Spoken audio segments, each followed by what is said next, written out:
Thank you all for joining us today. My name is Bernadette, aka known as Candy Capilli, and I am the Halliburton Family Center for Research Nursing Director at Rockefeller University in New York City. We want to thank ENRS for supporting this webinar, and of course, the Halliburton Family Foundation and Rockefeller University's CTSI. Today, we have two lectures for you today. We feel the topics are very timely due to the COVID-19 pivot. Many of our research projects were stalled during the early days of the pandemic, and we had to shift how we did our protocols. It was a trying time, to be sure, but the presentations today show the resilience and the smarts of my colleagues and nurse researchers. My colleagues today will share their experiences with virtual recruiting and e-consenting. Our first lecture is by Drs. Valerie Tolley and Aries Iliadis. The title of their presentation is Facilitating Virtual Recruitment Through an Academic Clinical Partnership. Dr. Tolley is an associate professor and holds the Arlene and Curtis Garvin Professorship in Nursing Excellence at Case Western Reserve University in Cleveland, Ohio. She has led the pioneering research, strategically building the science through a sequential series of looking at studies and experiences of families caring for children dependent on life-saving technology at home, such as ventilators and feeding tubes. Her studies have been funded by the Society of Pediatric Nurses, Sigma Theta Tau International, and the National Institutes of Health, National Institutes of Nursing Research. Dr. Tolley's research contributions include leading descriptive investigations into the impact of caregiving on families, mental health, normalization efforts, and family functioning. Dr. Tolley is currently conducting a large R01 study entitled Resourcefulness Intervention to Promote Self-Management in Parents of Technology-Dependent Children. Her study team forged an academic clinical partnership for study recruitment during the COVID pandemic with Akron Children's Hospital in Akron, Ohio. I will also introduce her research partner, Dr. Aries Iliadis. She is the director of the Office of Nursing Practice, Quality and Inquiry Center for Nursing Excellence. Dr. Iliadis has extensive experience in pediatric, neonatal, critical, acute, and home care settings. As the Director of Nursing Education and Research, she has been instrumental in building the nursing research program at Akron Children's over the past decade. The Society of Pediatric Nurses awarded her the Excellence in Nursing Research Award. She also received the Delta Omega chapter of Sigma Theta Tau International Lillian DeYoung Research Award and has been recognized among the distinguished alumni of the University of Akron College of Nursing. As the Institute Associate Director, Dr. Iliadis assists in developing and executing the Research Institute Strategic Plan and in mentoring nursing interventions. So without further ado, I present Valerie and Aries. Dr. Tolley and I are honored to be presenting our work to you today. And as Candy said, our presentation is about facilitating a virtual recruitment through an academic clinical partnership. We will be discussing, and by the end of our presentation, you should be able to describe how an academic clinical partnership advances study recruitment and identify the best practices for virtual study recruitment. Dr. Tolley now will tell us a little bit about the study that we worked on. First of all, I would like to acknowledge our funders. Our research reported in this presentation was supported by the National Institute of Nursing Research, and our award number was R01NR017614, and the title was Resourcefulness Intervention to Promote Self-Management in Parents of Technology-Dependent Children. The content is solely the responsibility of the authors and does not necessarily represent the official views of the NIH. So a little bit about the background. There's been technological and scientific advances over the past 30 years that improve the survival of children, but has resulted in dependency on life-saving medical technology, such as mechanical ventilation and feeding tubes for continued survival. These are among the sickest and most vulnerable subset of children that have chronic, complex types of conditions. Typically, they're cared for by their parents at home. However, these parent caregivers report greater levels of stress and depressive symptoms and lower psychological and physical health than do caregivers of Alzheimer's patients. So this study is a randomized controlled trial, and it has two arms. It has the control arm and the intervention arm. And this intervention is tailored for parents caring for children dependent on medical technology at home. The purpose of this study is to test the effectiveness of a cognitive behavioral resourcefulness training intervention on parents' psychological and physical outcomes and self-management behaviors. And these are sleep and positive health practices over a 9-month post-intervention period. The inclusion criteria for the study was apparent, and that could be either the biological, adoptive, or foster caregiver, and it could be either male or female caregivers of children who are dependent on life-saving medical technology at home. Those devices included mechanical ventilation, intravenous nutrition or medication, respiratory or nutritional support, such as feeding tubes or oxygen, CPAP, BiPAP, or a tracheostomy. And it needed to be required for about 9 months, or to the best of the individual's knowledge. They had to be able to speak, read, and understand English, and live within a 60-mile radius of Case Western Reserve University in Cleveland. This was the criteria pre-pandemic, though. So as far as the academic clinical partnership, it is well documented in the literature for student clinical placement. However, Akron Children's Hospital is not an academic medical center. It has a less embedded opportunity for collaborative research efforts with a multitude of universities. My program of research has extended over 14 years. Therefore, the pool of potential participants in the Cleveland metro area was significantly less over the course of multiple studies. So how did it begin? Dr. Eliades and I started networking at a professional event. We started discussing my research study and a potential opportunity. Eventually, we did meet as an academic and a clinical team to talk about potentially collaborating for recruitment for this study. What I will have you know is that there were challenges with our data use agreement. We work with various officials from both the hospital and also the university. And there were multiple levels of approvals from the various institutions. This was all going on during the pandemic period. Thus, it took a very extended period of time for the approvals. Also, we needed to have the institutional review board approvals at both the lead institution at University Hospitals of Cleveland and also at Akron Children's Hospital. The academic clinical partnership helps to increase the research capacity. So there's a win-win. So there's benefits from both sides. The hospitals are not research intensive, or sometimes they are not an academic medical center. So they really benefit from having expert nurse scientists and also having funding sources. As far as the academic institutions, we are able to benefit because we have clinical nurses with the knowledge of how to navigate the system and that know their hospital system very well.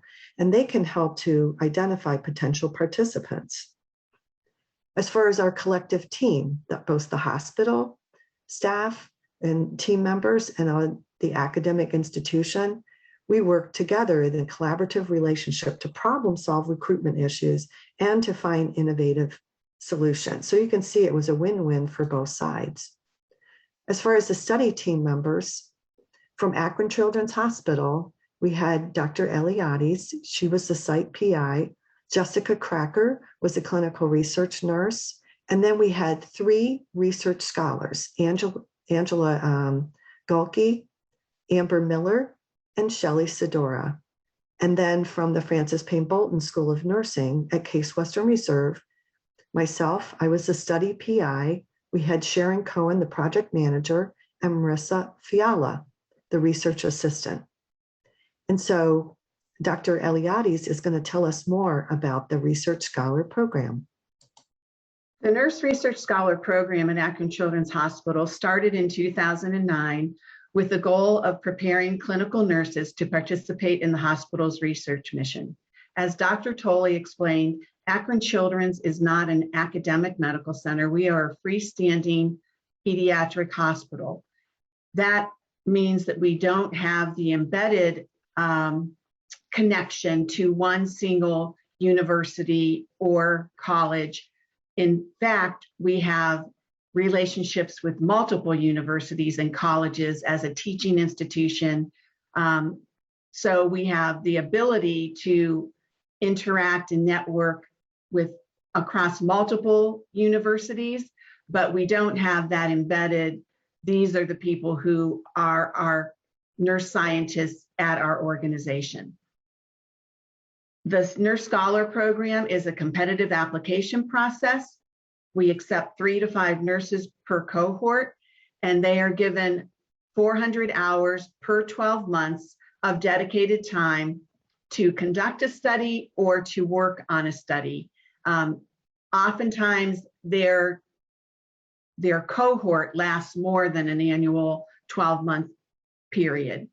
They also are given 40 hours for dissemination of the product, including compensation for travel if they are going to a conference to present. It is a research training program that uses a mentored approach. There are 2 types of awards in the program: an individual investigator, which is a single nurse who conducts a nurse-led investigation, or the research study team investigation option.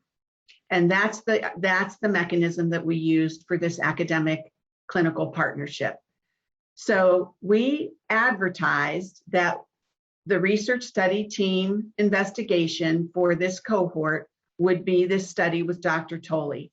And we asked for 3 to 5 nurses who would participate as study team members with the expert nurse scientist, Dr. Tolley, on a common study, along with myself. I work with all of the scholars, no matter which mechanism they are selected and apply for. So we had 3 scholars, as well as a clinical research nurse from our research institute, and myself, who worked as the study team members for this project.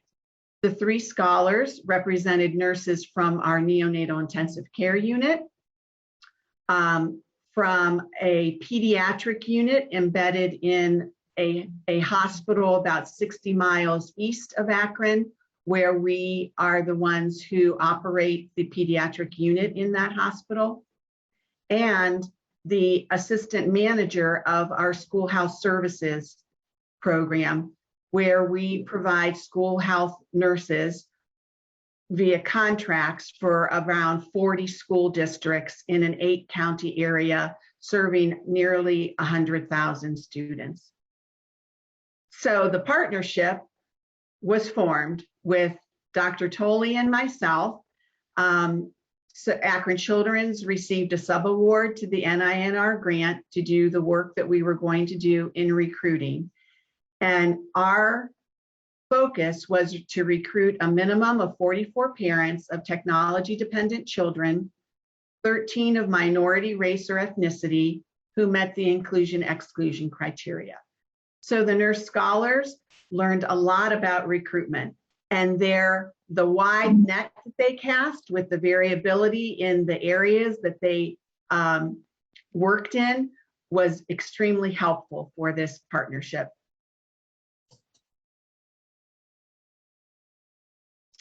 So we wanted to talk a little bit about methods and types of recruitment.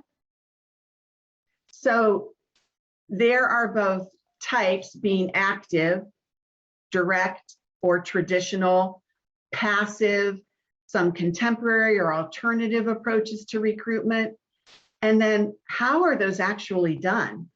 So in-person recruitment is active, it's direct, it's traditional. You're going in, you're meeting the patients, or in this case, the parents, you're telling them about the study, possibly giving them some materials, but you're interacting with them.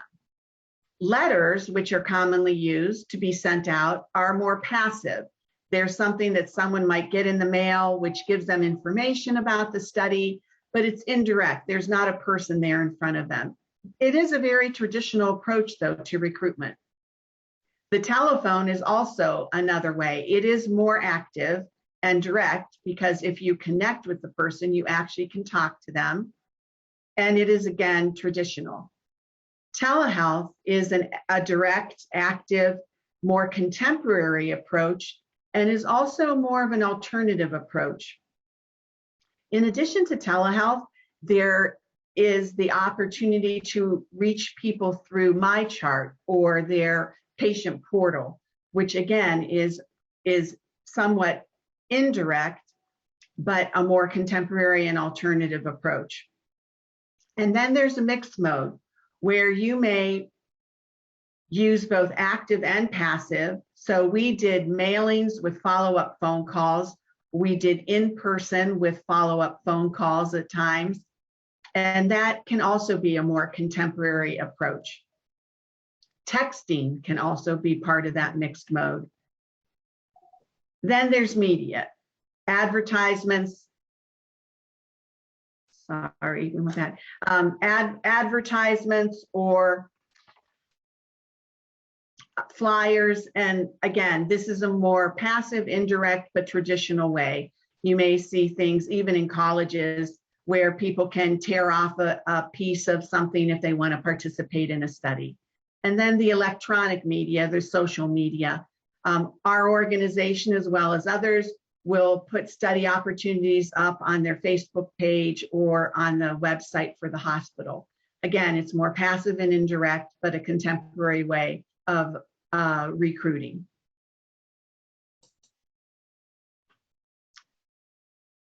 So the role of the staff on the study team was that the clinical research nurse, who really is the person with the expertise in conduct of studies and the regulations around studies, worked with the nurse scholars, and they identified both nursing units and outpatient clinics that provided care for technology-dependent children. They communicated that the recruitment plan with the staff in those areas, and they screened for potential patients and their caregivers in the electronic health record. That sounds like it would be a very simple process.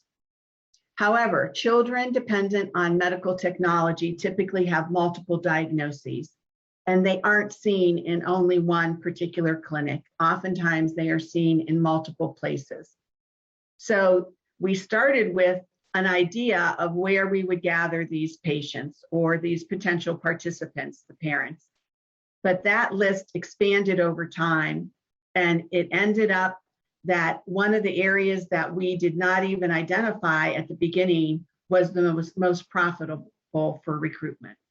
So we looked at the gastroenterology practice, pulmonology, the sedation and infusion center, neonatal follow-up clinic, our home care service, school health, which was really an innovation because we were able to identify any of the students who received school health services who had technology. They might have a G-tube, they could have any number of items that made them eligible. And it was another way early on that we were very excited about until the schools closed. Physiatry ended up being the place where we could see most of the patients who had technology, because we also did not want to be approaching them in multiple clinics, the same parents. We wanted to approach them once and know that we had already had interaction with them. So there was a lot of coordination between the nurse scholars and the clinical research nurse.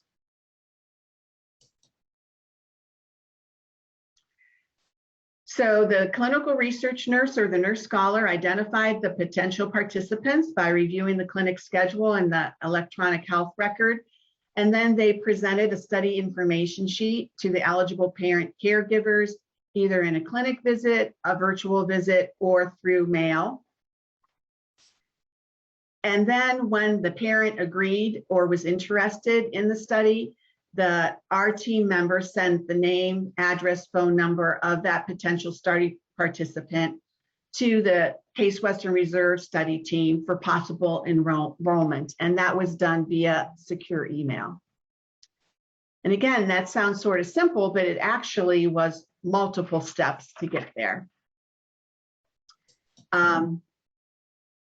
So this is an example of the steps. First, they had to go in and choose the hospital department that they were going to review. They had to create the list of possible patients. Then they needed to review the list by diagnosis and determine if that diagnosis met the criteria. They would open the chart to do that and also review all the recruitment criteria. And then if the patient met the criteria, they would continue. They would verify that home medical equipment was still being used. They would add the patient to an inclusion log that was created to track who they were looking at and then the type and number of contacts with them. Then they would identify the next scheduled appointment and where that appointment was scheduled at and what type of appointment it was.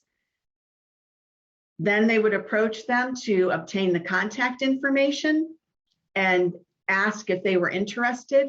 So that would be the actual visit, seeing them in person or connecting to a telehealth visit or mailing with a letter and phone call follow-ups.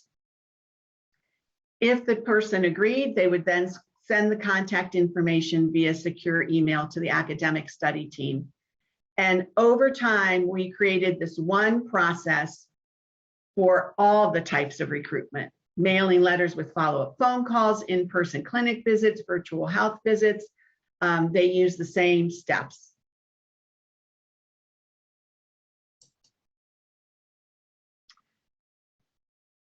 Then COVID hit. So in-person recruitment was difficult. When people were still being seen in clinics, space for physical distancing became very difficult in waiting rooms. Many outpatient clinics were closed, and when they reopened, there was reduced scheduling. And then there was a lot of lost time due to no-shows and travel to clinic, or coordinating the timing with the healthcare providers was challenging at that period of time. To promote safety, the clinic visits themselves transitioned to increased use of remote methods and telehealth.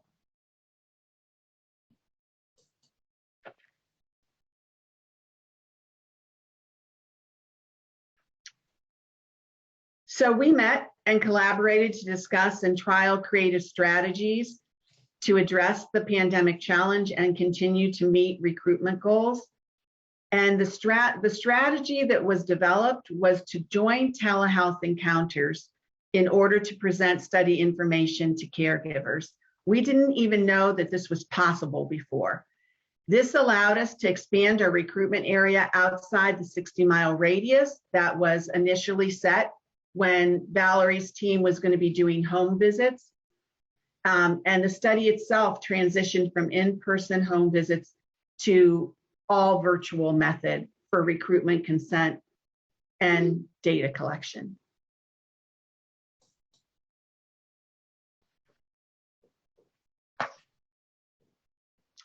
So the virtual recruitment via telehealth was highly successful. The nurses would contact the provider to share study information with the parent at the scheduled visit. And then the provider would introduce the study team member at the end of the visit and invite the parent to hear about the study.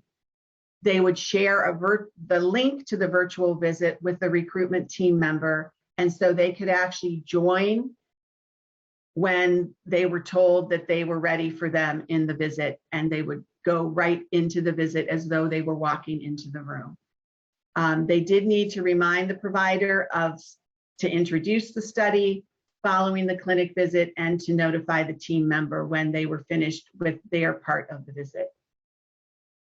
I would like to talk a little bit about what happened with these different methods of recruitment. So this is talking a little bit about the numbers, the recruitment outcomes. So as Dr. Eliades spoke about, there were different methods that we used for recruitment. So as you can see from this table, so the mailings that we did with the follow-up phone calls, there were 64 potential participants that were approached in that kind of method. So there was then 27 that ended up providing the contact information, we were able to reach them. You can see that's about 42% then converted and then ended up giving the information. You could see how many phone calls that we had to make in order to achieve that number.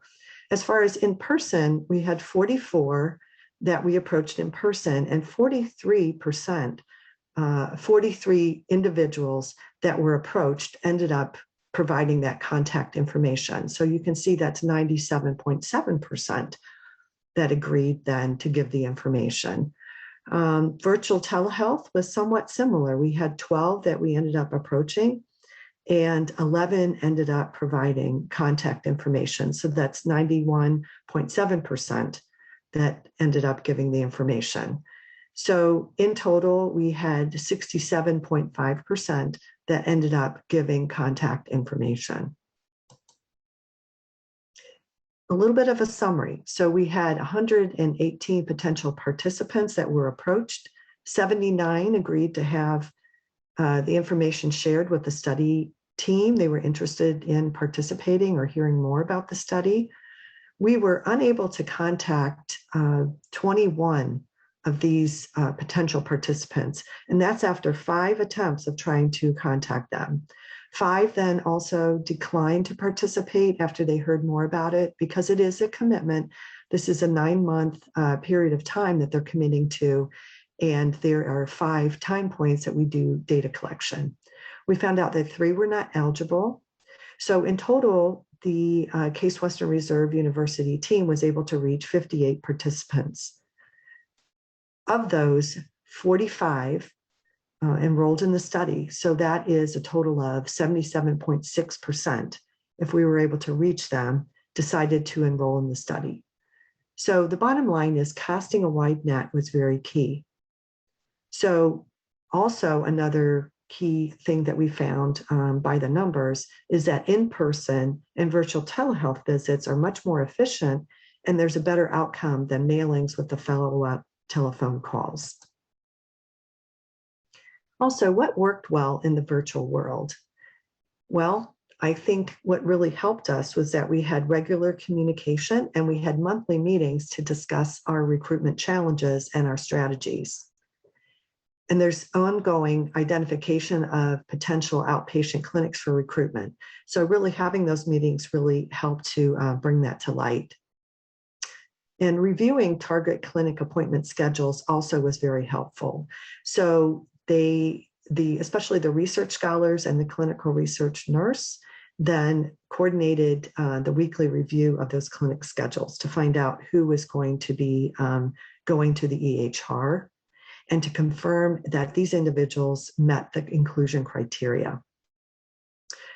We also found what worked best was approaching potential participants after the telehealth visit following the healthcare provider's introduction. So that introduction by the healthcare provider was very key.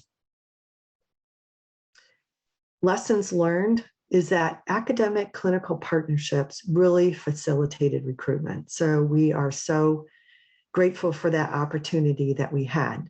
So there was multiple opportunities then that we identified potential participants, whether it was in the hospital, the outpatient clinics, or in the community.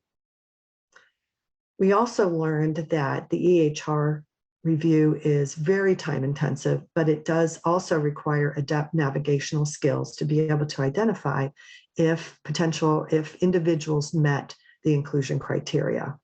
We also found it's best to recruit at check-in in those shorter clinic types of visits.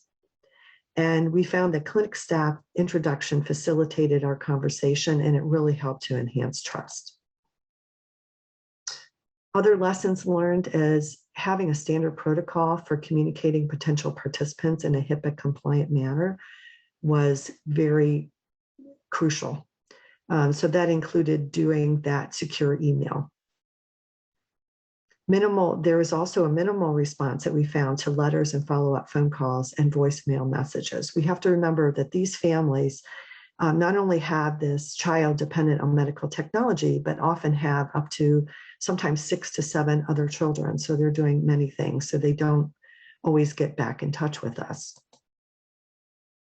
The key takeaways from our study and from our collaboration is that academic clinical partnerships help to enhance study recruitment. There was a formation of a cohesive team that increased research capacity at the clinical site, and there was mentoring by nurse scientists that facilitated nurse research scholar knowledge and skill. The transition to a virtual study recruitment due to the pandemic was successful. We used innovation to use telehealth visit with access via the visit link with the provider to enter the visit and discuss the study with potential participants. So these were the key takeaways. And here are our references. And we thank you for your attention to our presentation. And this is our contact information if you would like to hear more about it.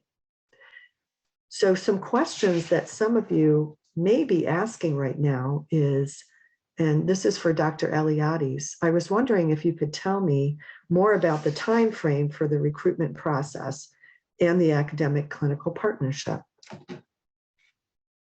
The time frame for the academic clinical partnership to be sort of codified took a while because we needed to do some subcontracts, the data use agreements for us to be able to share information from our site to the academic team, the study team.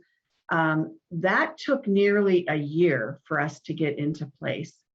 And so we had started in 2020. Actually, we started in 2019. The nurse scholars applied for their program in January of 2020, but we also delayed their start until really July or August of 2020. And then we started, it was the middle of the pandemic. We had started with seeing some patients in their clinics, but then over time, things really stopped. So the virtual clinic visits didn't really get up and going until earlier in 2021. So that's why we had a smaller number of virtual clinic visits than we had of in-person visits. We continued during that time to send letters. So originally our plan was that the nurses in the schools would approach parents, but again, in fall of 2020, the schools went virtual.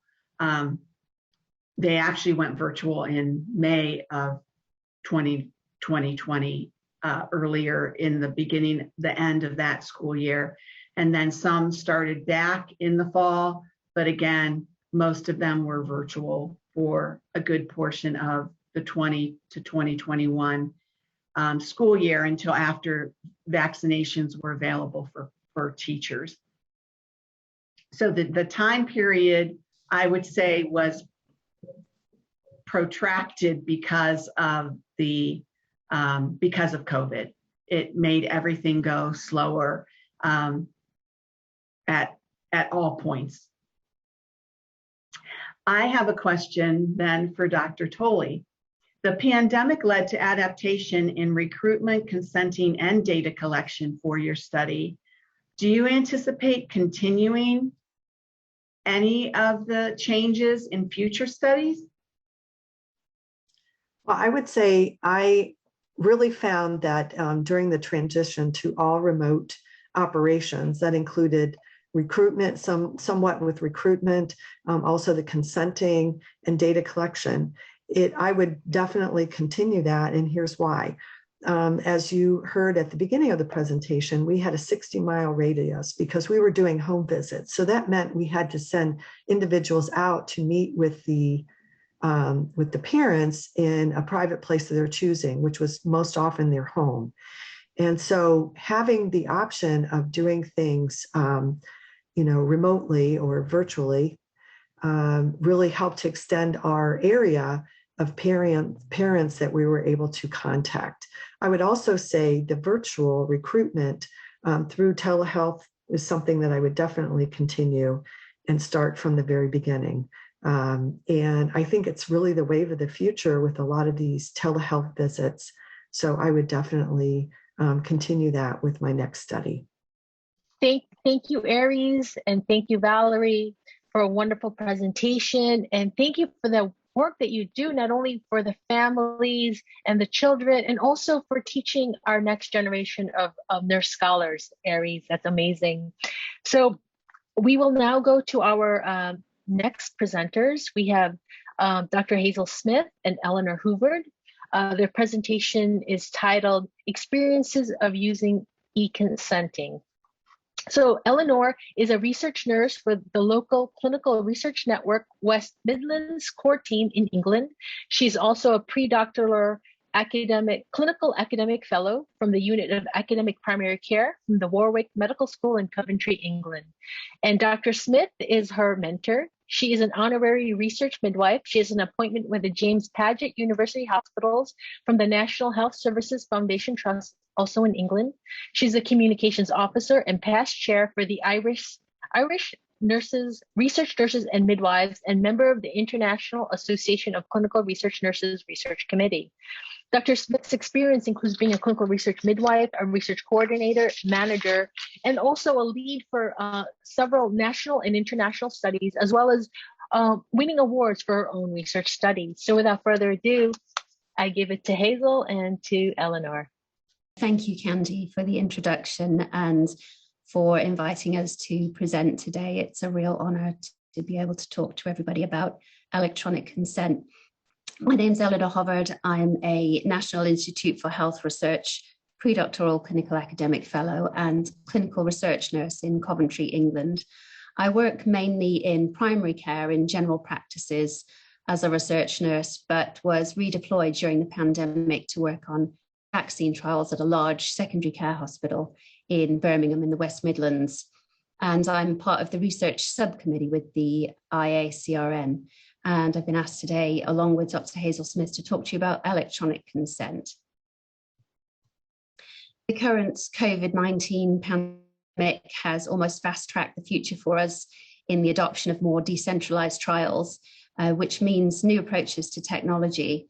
So it's possible we all have different experiences and knowledge around these new approaches.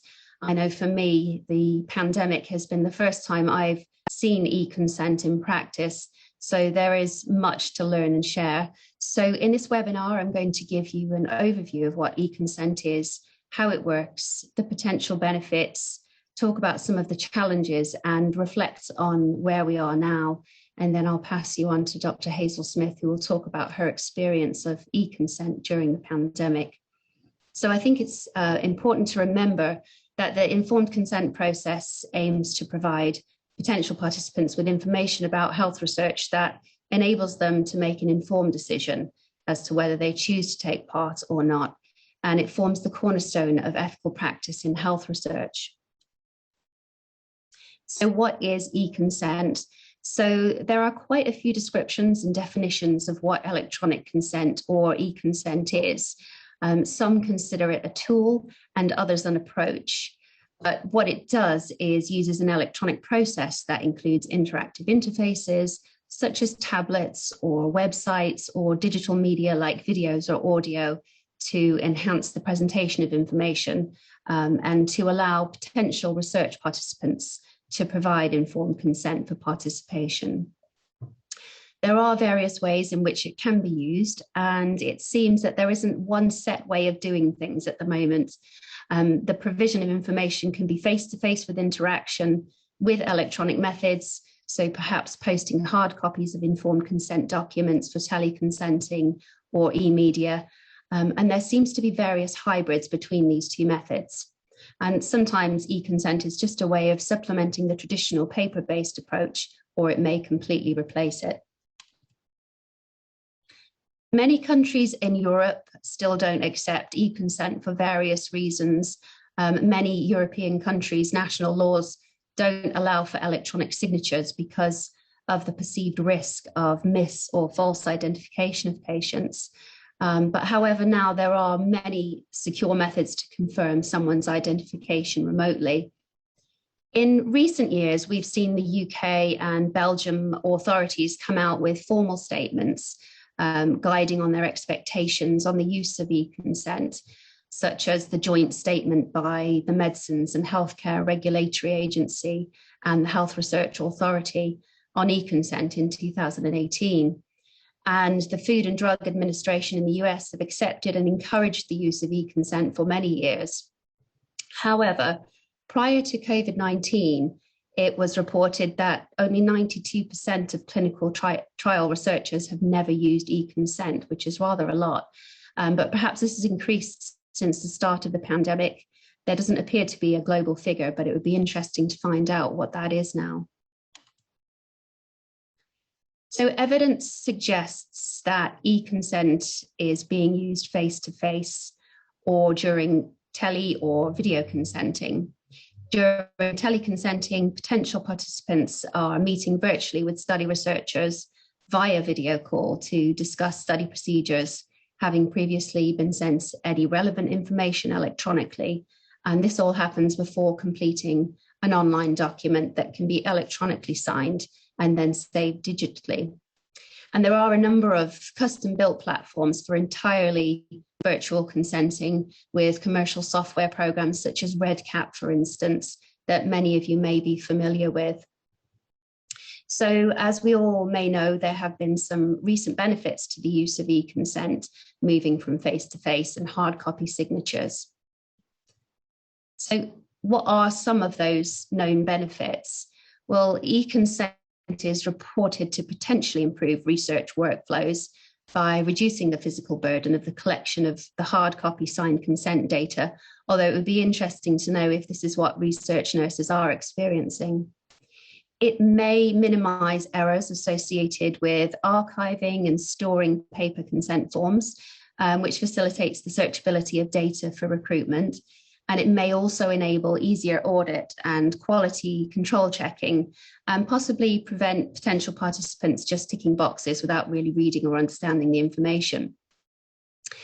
E-consent may also be a benefit for those participants who cannot attend clinics in person or even complete forms by hand, and it could provide greater reach of studies and increased inclusion of research participants who might normally be excluded because of childcare or mobility issues or travel costs, for example. And it may improve diversity and inclusion by enabling representation of underserved groups in rural locations, giving them the opportunity to take part remotely. Another benefit is that information can be enriched in ways that paper formats cannot through audiovisual enhancements. So participants could be quizzed throughout to ensure they're understanding the information. And using video is a way to standardize the information that is shared with the participants. So a big benefit with that. These are all potentially game-changing benefits, but there still remains a lack of published guidance for researchers and literature on e-consent to understand what these potential benefits actually are.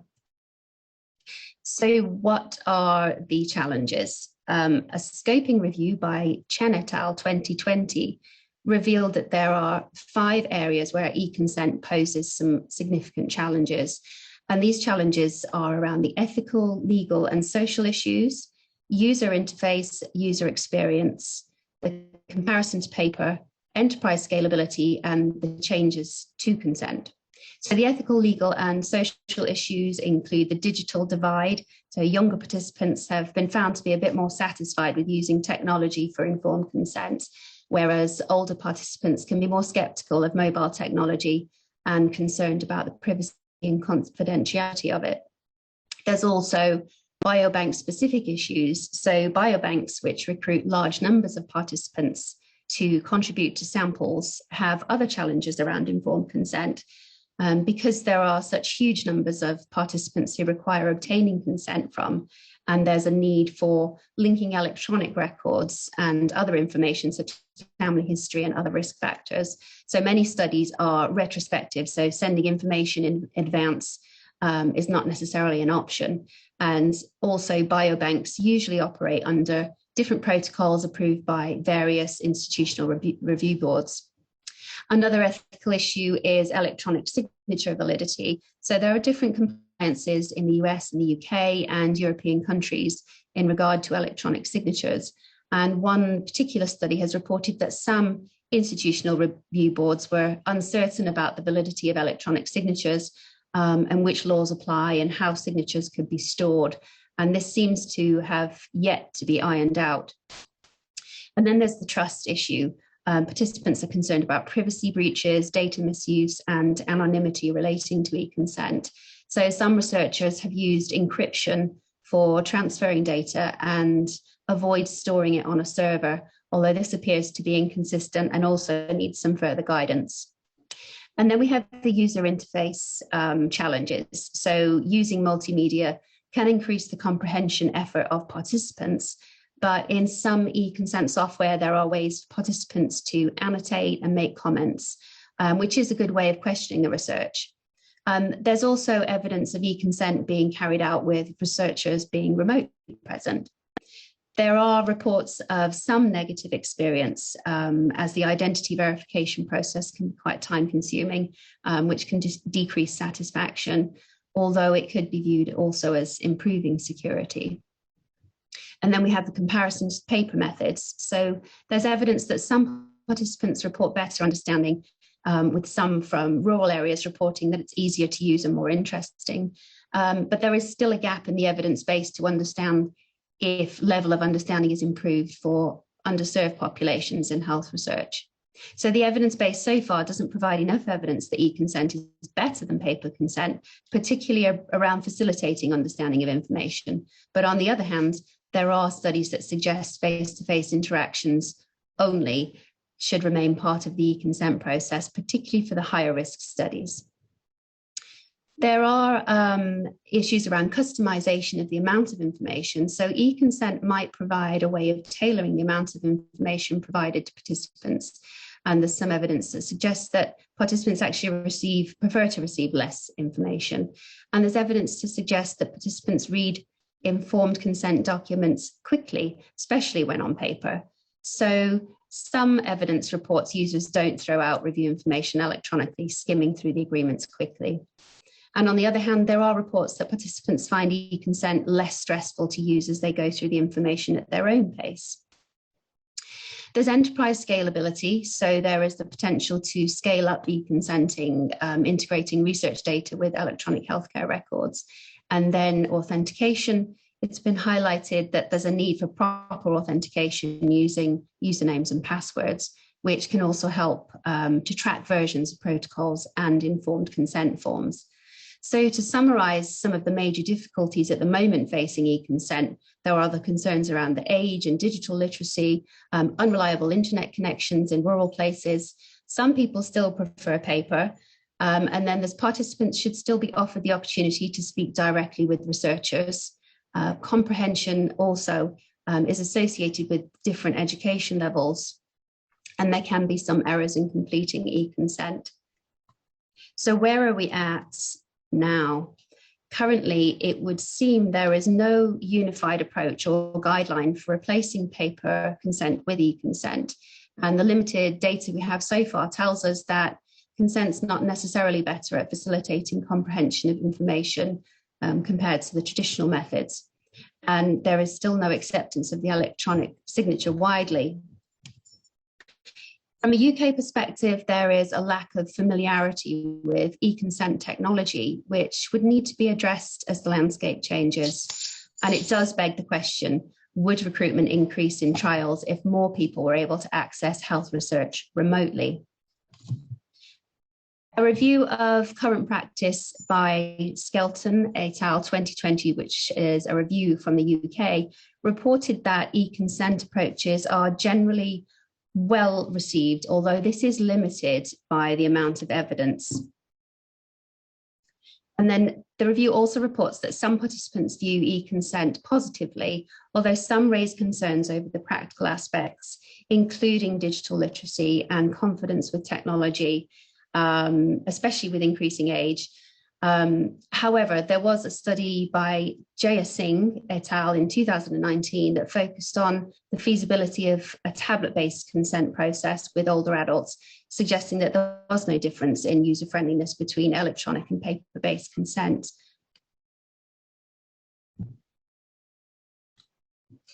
The review by Skelton et al. 2020 also showed that some participants, more so those who were consenting to high-risk trials, would actually prefer to speak with researchers directly. And the review team emphasized that participants who use e-consent should always be offered the opportunity to discuss study information with researchers, because that allows for that exchange of knowledge and helps to establish a relationship and build trust with a research team. So overall, the review team offered several recommendations that e-consent is accessible, but always consider offering alternatives. And that's important because informed consent should not be a one-size-fits-all approach. As we know, the Declaration of Helsinki states that special attention must be given to specific information needs. And so it's important that researchers offer an alternative. They also recommended that e-consent should provide enhanced interactive features such as video recordings or hyperlinks, because that does improve user satisfaction and engagement and comprehension. So although this review by Sinat et al. Tells us that there are some firm conclusions about the overall effect of these enhancements, it still can't be drawn as there's not enough evidence. So e-consent should be customized according to participant preferences and demographics. And this seems a particularly good idea for underserved communities where informed consent could be tailored to be culturally appropriate or provided in ways that suit the participant best. So as you can see, there's still many questions to be asked that would be helpful to understand as the future of health research is transforming and becoming more decentralized. And there is a need for rapid exploration of e-consent to ensure that digital transformation of health research does improve not only the efficiency of the service, but improves people's experiences and also ensures that informed consent is valid and inclusive. Thank you for listening.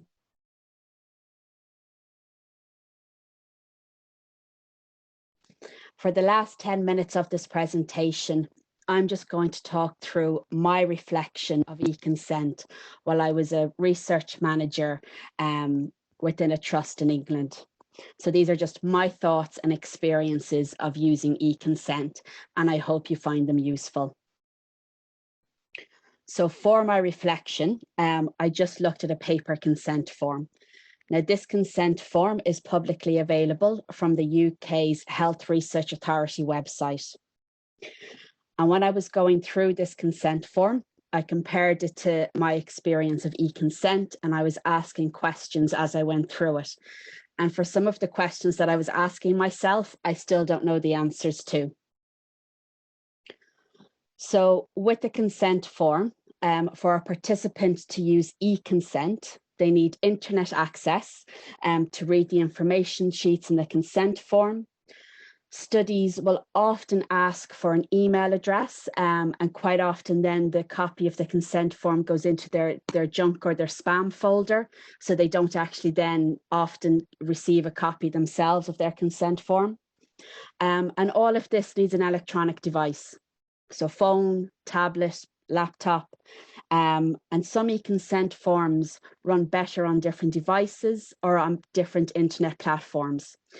So for the participant, they may need to download various softwares, or they may need to see if they can borrow someone else's device. So if they just have a phone, they might need to see if they can find a tablet to access the information. E-consent does allow for remote enrollment, but it's really important to remember digital poverty and digital illiteracy, especially as research has an ethical responsibility to be inclusive for all participants. So I have had participants come in and sit with me, and I've helped them to go through and access the e-consent form. And if that option wasn't there for them to come on site for help with their e-consent form, they wouldn't have joined the study. So we need to think that if recruitment is online only, that it's open to those that can read and write, that can afford the computer and the Wi-Fi, and that have that digital literacy to access everything. We also then need to start thinking about other languages. So if recruitment is online, it's up to the sponsor to have the various languages displayed up on the website.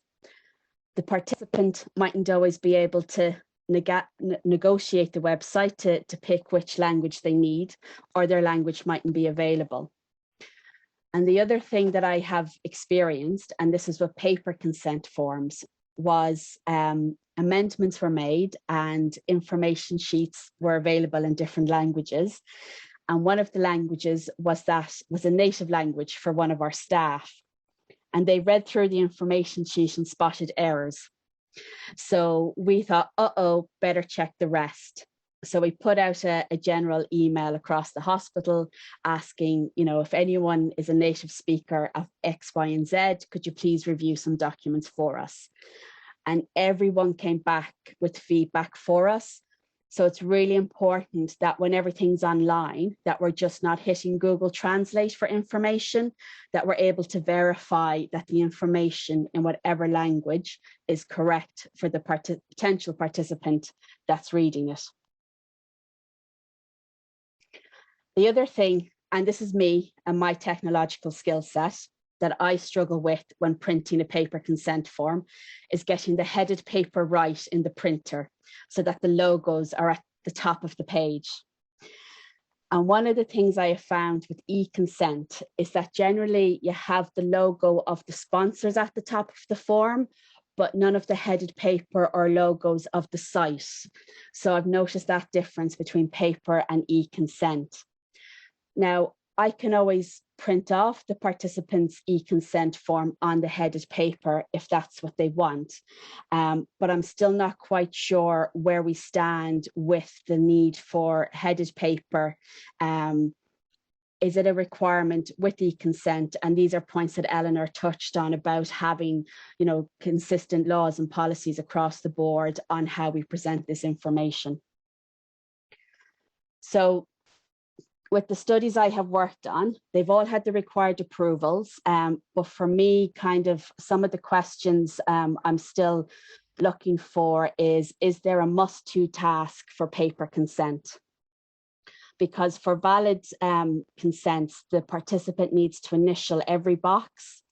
And when the consent form is online, there's nowhere really to emphasize that. And I've worked on a study where the software only allowed 2 letters, so 2 initials, to be entered into the box, but it couldn't distinguish between if it was the participant's initials or if the participant was, say, entering no, as in, no, I don't agree to this, instead of no being their initials, or if someone typed in 2 Y's for yes, to indicate what I would perceive as them saying yes instead of their initials.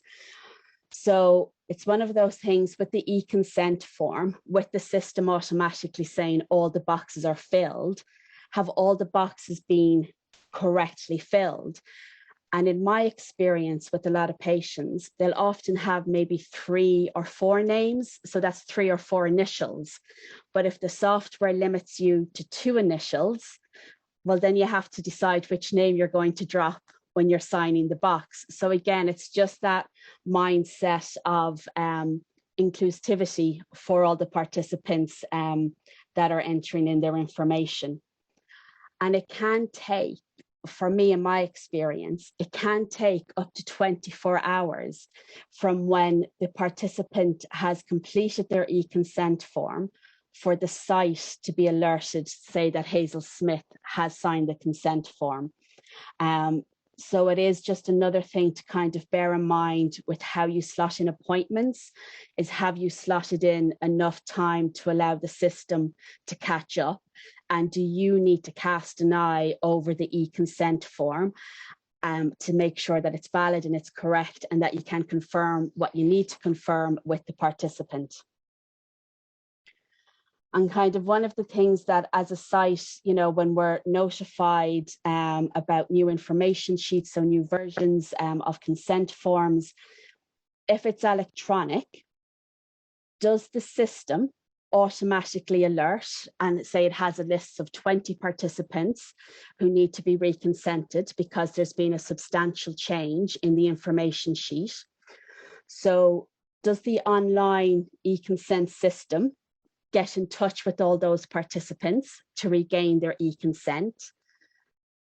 does the system alert me that I need to get in contact with all these people with the wrong consent form, or not the wrong consent form, but the consent form that needs to be updated?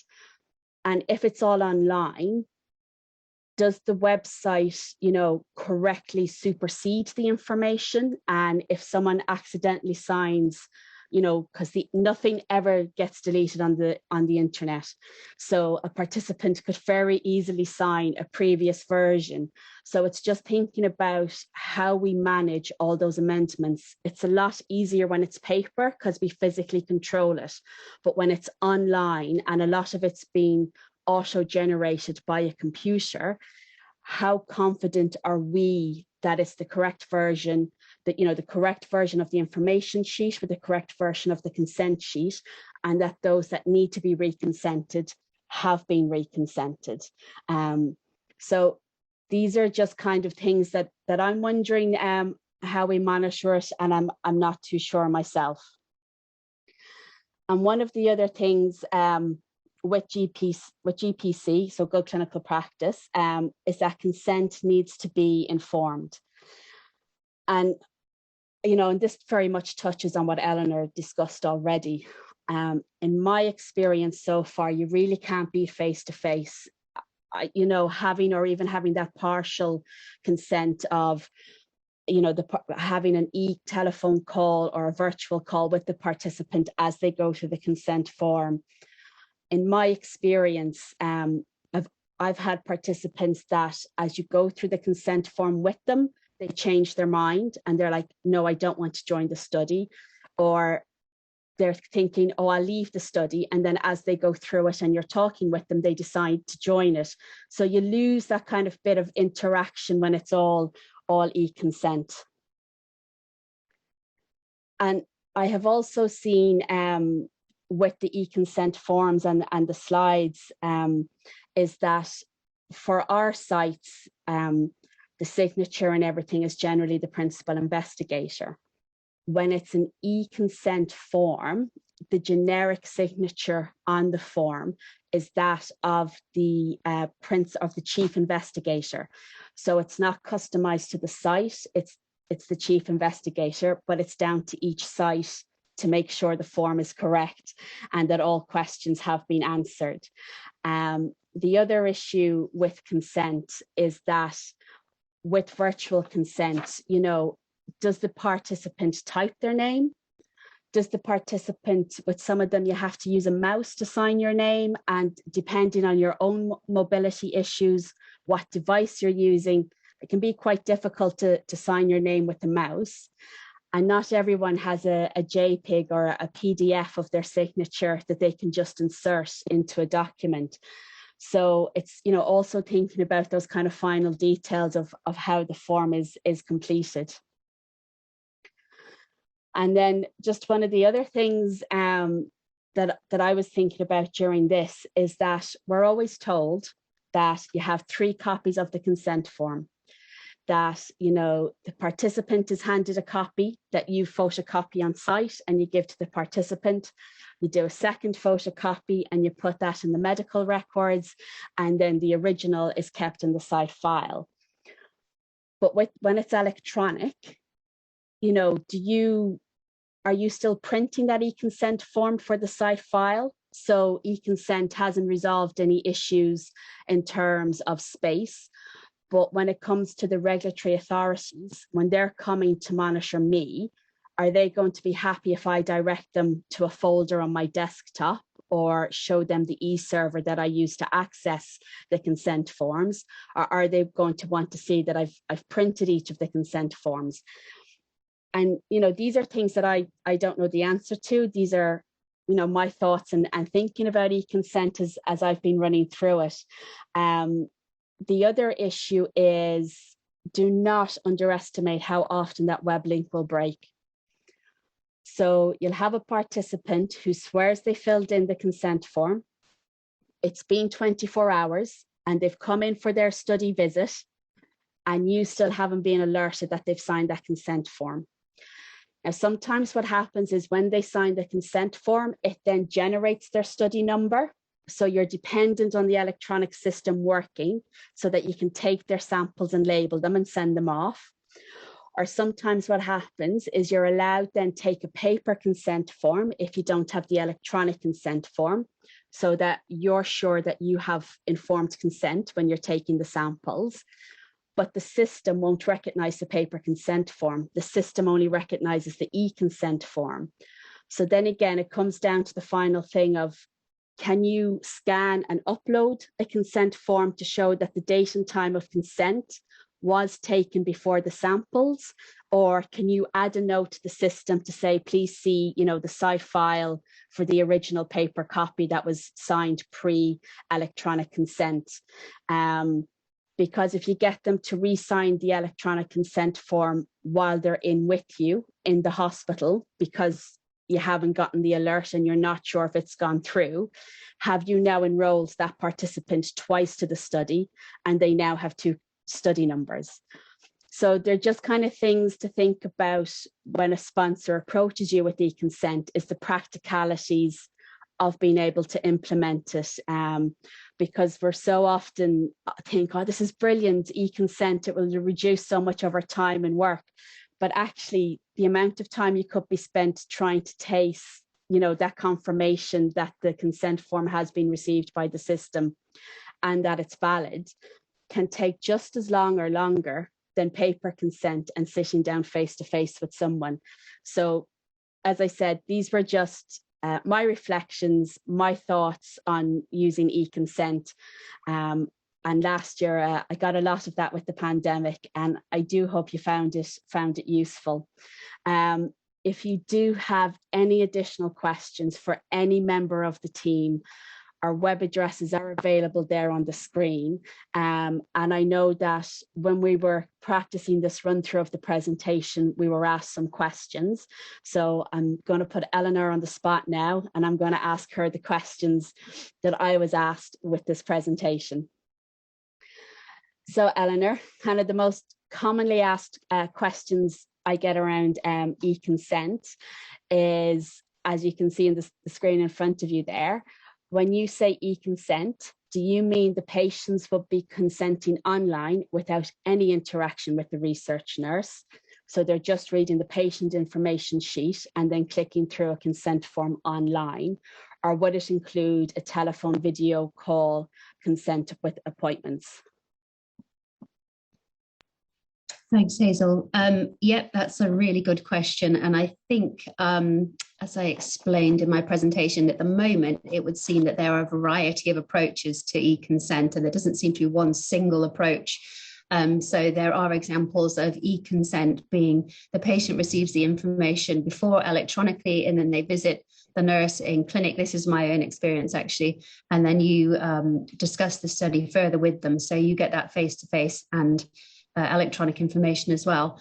I haven't actually yet experienced anybody having consented to a study with no interaction with a research nurse. Whether anybody else has had that yet, I'm not sure. But it would seem that there is a variety of methods out there. My own understanding from my colleagues is that we much prefer to still have that face-to-face interaction with people to make sure it is valid, informed consent. And it does sometimes include telephone and video calls. It just depends, I think, on what the approach that the researchers or the study team take. And can you see the use of e-consenting changing the role of the research nurse or the research midwife? Yeah, that's a really good question. It's also a difficult question, I think, because e-consent is, certainly in the UK, it's in its infancy. So at the moment, we've not been replaced by just electronic methods. I think it probably gives us a little bit more flexibility in some ways, because I'm working on a trial at the moment where I will be consenting people over the telephone, which replaces that face-to-face clinic appointment because of the pandemic. But that does mean that it's less travel for both the participant and for me as well. Normally, I'd probably have to have traveled at least 2 hours to do this particular clinic. So I suppose it gives us a bit more flexibility in some ways. But I still see that we're going to be needed a lot, is my view on it. But I do think that there is definitely a big future for e-consent, and it's kind of just starting, really, isn't it? So we'll see how it unfolds over the coming years, but hopefully for the best. Yeah, no, absolutely. I think there always needs to be a person, a human being, that the patient at any point during the research process can interact with.